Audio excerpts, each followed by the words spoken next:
All I wanted to do was make a video about doing digitalization of VHS tapes and putting it on either a DVD or onto the net. And this is the result. You'll be surprised. It's been in production for about 4 weeks, 5 weeks. It's actually a story, and also it's a review, and it's a how-to. It's a bit of everything put together. So you're going to find out what was involved, why it was involved, and the problems that it involved. I'll show you some samples of what the good results are and what some of the bad results are. So it's going to be an interesting one, this. What I wanted to do was I wanted to record some tapes I got. Now I've got some American tapes, and I've got some French tapes, and I've got some UK tapes. Now obviously the UK tapes are fairly simple because I'm in the UK, so things are available. But playing back American tapes and digitalize them is not as easy as it sounds. And oh boy, you tried doing SECAM. It is not as easy as it should be. It's not as easy as it sounds. Believe me, it is not easy. So what I had to do was I had to start with this. Let me just show you what some of the sequences were. Right, first of all, you have to understand what the differences and what the similarities are. So I mean, we all watch colour TV. We just turn it on and hey presto, there's a colour TV picture. Now, if you go back to, well, in the UK it's about 1968. If you go back to 1954, I believe it was in the States, that's when they first came out with colour TV. I mean, we had tiny little 6-inch and 9-inch TVs, black and white, showing the coronation. It was fine. And by the end of the 50s, we had probably 12-inch was just starting to come on. So, you know, that sort of size. The size of the monitors on the original computers and things. But in America, they had bigger ones. But, you know, they actually developed colour TV. But it did not become popular in America until the early 70s, which is about the time it became popular over in the UK. And the rest of Europe started to follow suit.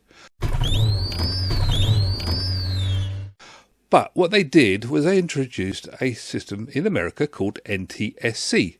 So NTSC stands for National Television Standards Committee, which means that America had decided that's what they were going to use. There is a big story into how they got to there, but it's not that important in this story because it is what it is.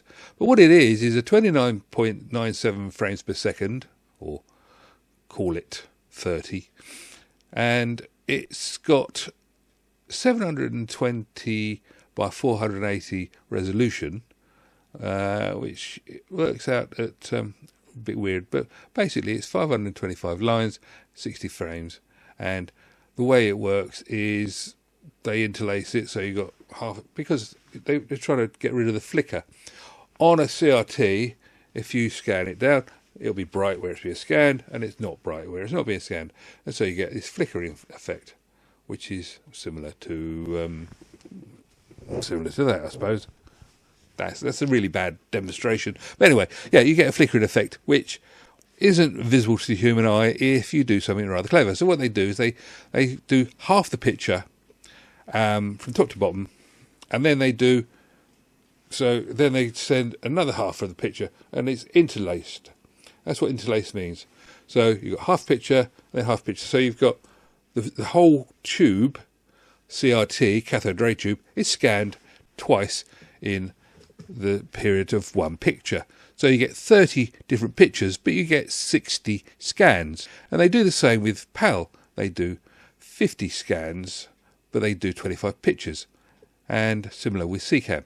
So we've got the similarities there. That's what they do it for, and that's how it sort of works. But what they had to do is they produced a black and white picture, and they decided they want to put colour on it. So in a very, very simple explanation of this, what they do is they send a black and white picture, and then they send the colour information on NTSC 3.58 megahertz, which is, they have a burst signal, which is a reference, and then the difference in phase between the burst and the actual signal itself is the colour. I am simplifying this extremely, but essentially they transmit a black and white picture and then they put a colour overlay on it. And with PAL, they do the same thing. They have a burst and then they have this signal. If you look at NTSC or PAL, and you look at it closely, particularly if you look at a signal, PAL signal or NTSC signal on a black and white monitor, you'll see what they call dot creep, which is a shimmering within the colour. Where it would be a colour, you see a definite pattern. That's fine, and that is actually the colour signal. Your black and white TV is fully compatible with it. It does not care about it. It will just produce this slight shimmer. So what they had on the black and white TVs, well, the original ones, it didn't matter because they were original, but on later ones they did use to slightly filter it out so that you didn't get the sort of creepy effect, the saturation. However, that wasn't good enough for France. And without being sort of nationalistic or anything like this, what France decided to do was they would decide to transmit a different system to either the PAL, which is really very simplistically modified NTSC. And NTSC often it's teased as being never the same colour, because if you get an error to the signal, so if you got the signal goes a slightly different route, say it bounces off an aeroplane, it will give you a slightly different phase when it hits your TV aerial to the signal you were receiving before. And so you'll get pulsing as the aeroplane flies over. We've all seen that. And that will give you a colour shift. The colours will go either greenish or bluish. And when you set up an NTSC colour TV, I believe, having never done one, you have the tint control or the hue control, which you adjust to get the flesh tones right. And ideally, once you've got it set, it's fine until the aeroplane flies over, and then you get the pulsing. Now, in the UK, they went for PAL, P-A-L, which was developed by Telefunken.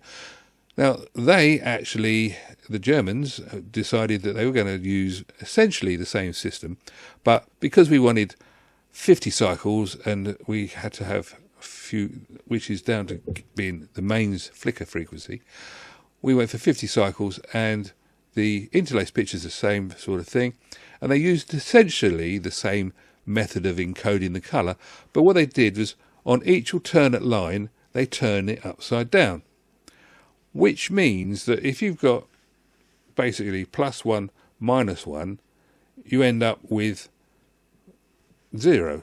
So the colour will be down to 0. But if you've got +1 and a bit, and you've got -1 and a bit, you're going to end up with a bit. So, it sort of works that way because the line of sight, I told you it's complicated, but essentially by turning it over, any errors that would be in phase are cancelled, because you've got plus phase and you've got minus phase, and the plus and the minus add together, producing just a slightly smaller original signal. So with PAL, when the aeroplane flies over, you don't get the colours shifting blue and whatever. What actually happens is the colour goes a little bit more saturated or less saturated, which is overall a slightly better thing to deal with, because when you're dealing with transmission lines and things, it's nice to know that the colour you shove in one end is the same colour you get out the other, and you've only got to turn colour saturation control. The colour control, you've only got to turn that up or down to make it proper again. It doesn't change when the aeroplane flies over, it just gets saturated, not actually a different colour. So that's PAL, Phase Alternate Line, NTSC, National Television Standards Committee, or never the same colour. It's just one of those things. There is no real perceivable difference when you're watching it, when it's all set up properly. And I have seen proper NTSC fed down cables to proper NTSC monitors, and it is absolutely superb. Nothing wrong with it at all. And I've seen PAL set down the same thing.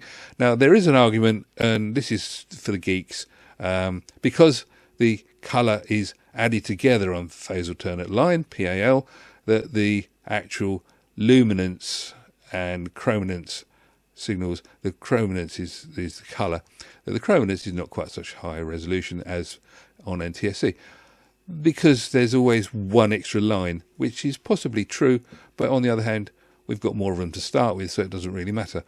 And then we get to what SECAM is. Now, this is really, really simplistic. What they do with SECAM is because they again wanted to be compatible with black and white, they've put an FM carrier for the colour, And what they do is they have one line of one colour. So when they transmit colour, what they do is they have a reference, and then they have plus or minus, either red or blue, I believe. If I'm wrong, then please correct me in the comments below. There are comments available below, and I'd be interested in anybody's experience and things with this sort of system. But at this point, it is easy enough to say. What they do is they send one line with the minus blue signal, and then the next line with a minus red signal. And that's fine. It's actually called SECAM let's have a look on here just to get it right. Sequential Colour and Memoir. That's what it's called in French. So Sequential Colour Memoir, or in English, Sequential Colour with Memory. Now, what a lot of people have said is that it's actually system essentially contrary to American method. And there is a certain amount of truth in that. SECAM was developed to be not the American method. It is compatible with black and white when it's broadcast. But I've discovered a few things which maybe people weren't aware of, and I'll leave that for you for later. However, it is actually a good colour TV system. It uses 625 lines, the same as PAL. There is another version of SECAM called SECAM, or Middle Eastern SECAM, some people call it. It is a method, it's a sort of it's not a real thing, but it was made to be able to record onto tapes and things, and it's a way of getting a PAL machine to record a signal. It's far too complicated for this. It's not what we're going to do. But you needed to know there were differences, and from an objective point of view, if you were looking at an NTSC picture on a good quality monitor, you wouldn't be able to tell the difference between that and a PAL on a good quality monitor set up properly, and you wouldn't be able to really tell that between that and a SECAM on a good monitor set up properly. It's only when you get to transmissions that things make a difference. So that's that, nice and simple. So what I wanted to do was I wanted to be able to record. I wanted to be able to make a digital recording. I wanted to digitalize them, put them onto a hard drive. I do have, as I've shown you before, a DVD recorder, which of course I can do that with. But the problem with that is it's not SECAM, and I don't know if it will record NTSC, but I don't actually have that many. I don't have home movies on that sort of thing. What I do have is home movies on VHS. I've also got some on V2000, and I've got a V2000 machine that needs fixing, and I've also got a couple of things that are on NTSC. Now the thing is, if my video recorder fails to work, the SECAM tapes and the NTSC tapes will no longer be playable in any sort of way, shape or form, even if it's hard to get these multi-standard machines. It's not so difficult to get one that will play NTSC tapes into a UK TV as such, but it's hard to get one that will do SECAM, and there's no point trying to use the DVD recorder. If you've been watching the V Westlife video on digitalizing, you'll know that it's not as simple as it sounds, and he did a very good video on digitalizing, which of course he was doing NTSC, and a lot of what he said is applicable to the PAL and the SECAM, and well, we'll see the mess. I had this video in production before his one was released, and so we were both thinking along similar lines, but not the same lines. Anyway, I'll show you what was what, and we'll get involved from there, because what I had to do was I had to get some equipment. I started by saying that this was actually a 4 or 5 week thing. If you go look at the bottom here, this here, order details, ordered on the 11th of August 2023. This was my original USB video grabber. Let me just click on there and we can see where it comes up here. Now, this is the Digit Now USB 2. I spent ages trying to find this, and it said that it was going to do what I thought it was going to do. Or did it? Let's have a look and see what it says. It says works with Windows 7, 8, 10, Mac OS 10.7, blah, blah, blah. Well, as it happens, at the time I had Windows 10 on my laptop, which is what I use for this sort of thing. And when we go in here, it's got lots of pretty pictures, Mac QuickTime, blah-de-blah-de-blah, and it's got S input, and it's got pictures, enjoy your movies and tapes, all of this sort of stuff, and it comes with video capture software and leads, and it's actually quite a good little set really. And you can see, but it specifically saying there. Now, I spent so long looking through all these things that I actually managed to fail to notice. Well, this one's particularly unavailable, but I even ended up on the Digit Now site, and I sent them emails, and it was the thing I was trying to get was specifically the ability, because I had a Japanese tape to copy across. I specifically wanted it to be able to do the PAL 60. Now, this did, when you had it, did say it could do all of this.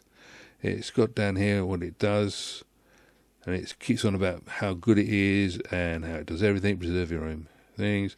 And then you come down here and it tells you a bit more about it, and you can spend lots of money. How much do you want to spend? Blah de blah de blah, blah de blah de blah. And then it says it's good, it works. It's 5-star, 43%. So then you read on here, there you can see some people saying having problems, or not, but nothing particularly serious. So it's fine. Good product, it says here. Does all it's described to do. Good looking functioning product. Then we got here. Initially not impressed as the picture was jumping all over the place and colour dropped out quite frequently. Eventually, by fast forwarding the film and press and play, picture settled down and colour improved. So what this was saying here was that the guy was having problems with the tape, not with the actual capture device. And somebody here said just didn't seem to work. Now, one of the things on here I will point out to you is that this is one of the problems with doing this. They supply you with software, and they supply you with software on a DVD or a CD. This was very difficult because my laptop didn't have a CD drive, so I had to plug in one, which I did manage to get to work, but it was problematic. These things are old-fashioned, effectively. So anyway, that was that one. Let me go back now to there. So that was the one I got there for doing that, and I thought it did SECAM because on the actual listings it did say about SECAM. So anyway, I then realised that there was a problem because I wanted to do these SECAM tapes. So I ordered this one. Now let me see if this one shows what I wanted to do. It again came with the SCART, which of course isn't necessary in the USA. In fact, you probably don't know what one is, but in Europe they're very useful. So it comes with all the things, same sort of stuff here. Roll over, plug and play, free gifts, blah de blah de blah. Now it says on there VHS, VCR, video format, PAL, NTSC, etc. Now let me just get rid of this coupon. And it says there, Digit Now video capture card is $19.99, and when you come down here, it says specifically transfers capture video and audio from almost any analog source, captures video in universal, and handles NTSC, SECAM, PAL, and PAL 60 video, which, give it its due, it doesn't. On my system, which is Windows 11, because it decided to update itself, it didn't do that. And also, it didn't come with software. Now, you've got here, it shows on here, using this ArcSoft software. It didn't come with it. What you actually got in the box was that. So you got literally just that bit, the actual device itself, and that was it. On the box itself, it says about, on this thing here, it says about using, it does NTSC and PAL. It does not, with Windows 11, it does not do SECAM. In fact, it does it worse than the other one did. I will show you some of the pictures. And it goes on here about how wonderful things are, and I must say I wasn't overly impressed with this one. The original one I had was just as good, although it's a digit now. So anyway, I sent that one back. And I then, having sent that back, let's have a look. Come on. Right, so I sent that one back. That was altered on the 18th of April this year. So I then found this one, which is an expensive one, much more expensive, and it's the same shape, but the actual video to PC transfer kit, and on here they got this thing here. Now this is what Westlife was talking about. There's no guarantee that just because they look at the same in the box that they're going to be the same device. Now this one talks about using a certain chip, and that it produces rock solid syncs, and it captures at 720 by 576, 25 frames per second. I don't know how they managed to do NTSC on there then, but it says that it will do it at 25 frames per second. Works with OBS Studio. Other vendors don't give you, extremely. This other one looks similar, but it's cheaper, which they are. So this is more like the one I had. Jumpy capture at the best, and that's not strictly speaking true. When you're doing these captures, these things here, the jumpiness is down mostly to tape, but what you need is something that's going to be lenient towards it.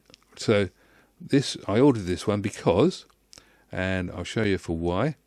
So you can see here it's $39.95. Now this is a lot more money. This is twice the money of the previous one. And it says it's going to do all these things. And it says if you're not happy, they'll give you a month refund. And it says on here, look, it says capture video from VHS-C, i8, blah, blah, blah. Capture video from NES, VHS, Betamax, SCART input included. Works with Windows less than 10 years old. Works with laptops and towers. Works with Windows 11, 10, 8.1, 8, 7, supports 32-bit, 64-bit, blah, blah, blah. And then when you go on to here, you think, well, and it shows a really good picture thing, and it says it's going to be lock solid, blah, blah, blah. And then you come down here, and there's the questions. Will it work with SECAM is what I needed to find out. So what I did was I typed into the FAQs thing. See more reviews, blah, blah, blah. It says it works with things. So, it says it's going to be good. So, does it work with SECAM? It does say somewhere that it does. Right, looking for specific info. So I type in SECAM, S-E-C-A-M. And it comes up, with this is the answer. Look, straight here. It says, zoomed in, see? That's clever, isn't it? It says here, will it convert only PAL, or will it also convert NTSC and SECAM, etc.? And they say, hi, it supports, and we've personally tested with NTSC, USA and Canada, NTSC 4.43, PAL 60, and PAL 50, UK and rest of Europe. Never tried SECAM, only ever really used in France, but it should work fine if you have a French VCR that supports SECAM. If you try and copy a French VHS SECAM tape in a UK VCR, you'll just get black and white version of the tape. The software and hardware we supply supports SECAM. So what it's saying is that it will, if you play a SECAM tape on a SECAM machine, it will capture it. So I ordered that. Having looked it up and got the answer, I then sent in an information request, and this is what I got. So I said, well, this unit do SECAM. I have a French VHS recorder, and it can output either SECAM or Miss SECAM. I've tried Digit now, capture the device, and it says on it SECAM and on the list, but it will not do it. You do not mention any standard NTS, etc. I'm willing to buy. I'm waiting to buy, actually. So it comes back and says, and I thought this was quite efficient. This is the next morning. Hi Gary, no, it won't do SECAM. I do have other USB adapters that will though, but none in Amazon warehouse. You'd need to order directly from us, not FBA, and send us a message to say that you want the older USB that does SECAM. It only works on Windows 7, 8, 10 though. So I said, I read the FAQ, it said it did SECAM, so I ordered one. It's arriving today. I should check it first. What should I do? Send it back. And he said, send it back. It doesn't do SECAM. As I said in the previous email, no, hi Gary, no, it won't do SECAM. I do have other USB adapters that will though, but none in Amazon warehouse. You need to order this directly from us. Amazon seller fulfilled, not FBA. and message us to say you want the older USB that does SECAM. It will only work on Windows 7, 8 and 10 though, so he said that again. And this is where I then got even more of a problem. Now that problem was simple. I've got a Windows 10 computer which is sat in front of my telly, and the idea is to use it for media stuff, but I haven't used it for ages, about 9 months. And so you may notice on there was a keyboard order. Well, I had to order a keyboard because I switched the computer on, it didn't work, and I used them out. It still didn't work. It went in some sort of weird mode, and then it decided it was going to do automatic repair, which failed. And cut a long story short, my Windows 10 computer doesn't work anymore, so I had to buy a new keyboard for it, which is more expensive. But I then tried getting it to work, and I've had to do a complete reinstall just to get the Windows 10 computer working. Having done that, I wasn't going to take any more risks, so the one I'd ordered I sent back the same day without even opening it. And the last one I ordered was this one, which is a TechSide analog. Now, the way I found this was simple. I have a Amazon French affiliate, and I went on to Amazon.fr, found one that was getting good ratings, that listed Windows 11. Now, the problem with this previous one was that they said you have to use old software because it's not actually compatible doing SECAM. It won't do SECAM on the new software. You have to use the old software, and you have to use the old version of the thing. You have to order it direct from them, not via Amazon and all that sort of thing. So I just sent it back. This one, this TechSide one, as I say, I went on to Amazon.fr and found one that was getting good reviews, and I then went on to see if I could get it in the UK, which I can. As you can see here, it's $29.90. This one is similar to look at. It's just got all of the things. It's got comes with software, which is nice. It comes with. I've ordered the one with the proper SCART connection and the leads, so I paid the full price, about £32 or something. Didn't go for the other bits, but that's what I went for. Now it says on here specifically. Supported video formats, MP3, PAL, blah, blah, blah. NTSC, attention, does not support Meta SECAM, but it does say it supports SECAM. And I can confirm that it does. That's a good thing. Because, as I say, it says on here, does not support Meta SECAM, but it does say elsewhere in the listings that it supports SECAM in Windows 11. And that was the important thing. So TechSide, it's actually an Italian company, and you can see down here, it's got quite a, this one's quite nice. It's got an instant photo button, so you can take things here. Now on here it says video encoding, PAL, NTSC, SECAM.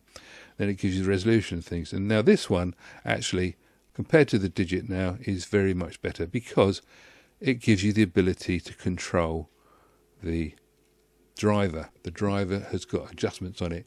So it's very much more capable of doing things, and it will work with various different softwares, including OBS. And they actually give you quite this software for capturing is quite nice. Actually, it's quite good. I've played with it, but I will talk to you a little bit more about that a little bit later. So yes, that's all the specifications. So you think at this point, you think, okay, so you've ordered, I've still got the original one, but I've ordered another two, which I've had to send back, and I've now got this one, which will it or won't it work? And I've given you a spoiler alert. It does work with SECAM, but what I haven't told you is the fun involved in doing it. It was not easy. Yes, it was not easy. What I had to do was I had to install the driver, and was not the sort of thing you'd expect to have a problem with. Now, why was this all this necessary? What was the problem? Well, if you didn't install the driver properly, it's not going to work. To show you a bit of video here, which was from, this is from the original Digit now, and this was the sort of £22 one. This is the one that doesn't do SECAM, but as you can see, it doesn't do black and white either. There is herringboning and there is colour patterning, and if you try and turn the saturation down, you actually still got the luminance, which is being affected by the herringboning, is still showing. It's really bad. So This is not compatible with black and white insofar as I've put this into a PAL monitor and it doesn't work. When we originally got these tapes, these SECAM tapes, we played them back on a UK machine, and that UK machine played them back in perfect black and white, and there's a reason for that. It's because it couldn't read the SECAM colour information on it at all. But what we did was we later on, because I had a multi-standard TV, I bought a multi-standard VHS, and that plays them back as SECAM, and I can't tell it not to play them back as SECAM. I can tell it to play them back as meta SECAM, but I can't get it to play it back as anything other than SECAM. And believe it or not, despite what you've read, SECAM is not compatible with black and white. Broadcast is, putting the tape in the wrong machine is, but if you've got a composite lead, a lead which you're going to stick up its chuff, it is not compatible with black and white. And this is because the colour, as I said to you about dot creep before, the colour is on the actual signal.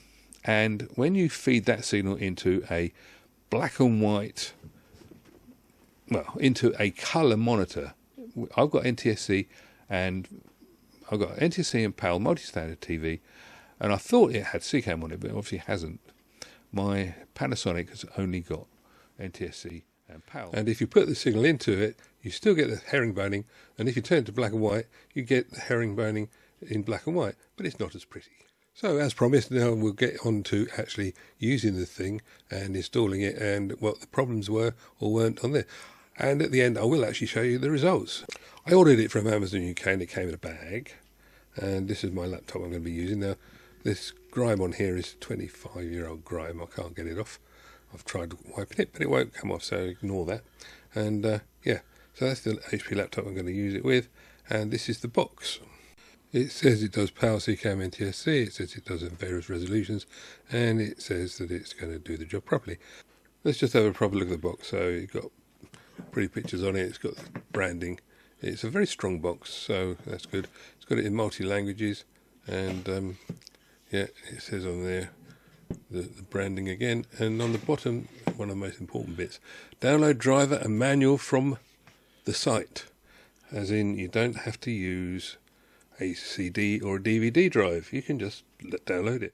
Now for a first look at the box, we got RCA leads, we got a SCART adapter, which I will need because I'm in Europe, and we've got the actual device here.